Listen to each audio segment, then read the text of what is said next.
The Immigration Story of Aanya.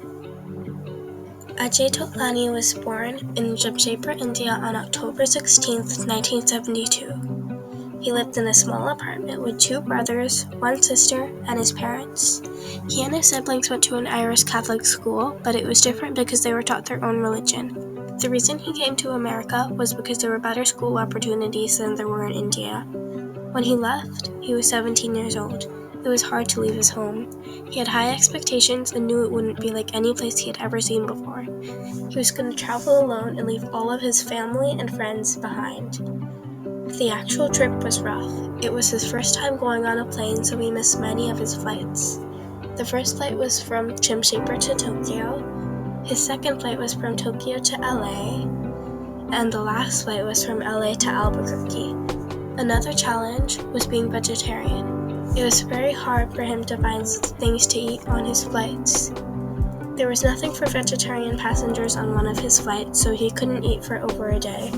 Coming from a small town in India, everything was so different in the US.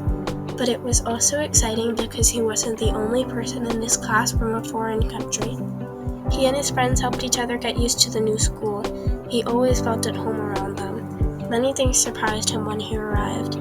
Some of them were the greenery, level of wealth, people, and amount of space. It was so much better than he ever could have imagined. His first job was on campus. It was simple and he did it with his friends, so he had a fun time.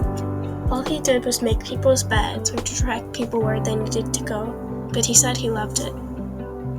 He graduated high school and got a full scholarship to go to college. After college, he went to a university to get a master's degree and found a job.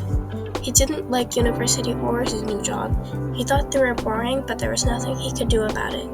Later, he found a job at a bank and worked there for 12 years. Now, he works as a portfolio manager. He loves his new job. He's convinced some of his siblings to move to the United States just like him. Now, his sister lives in California, his brother lives in Texas, and he lives in New York. If he has any regrets, it would be not spending enough time with his parents. He said that living in America has broadened his mind in ways that he didn't think were possible. If he had to choose, he would live in America every time.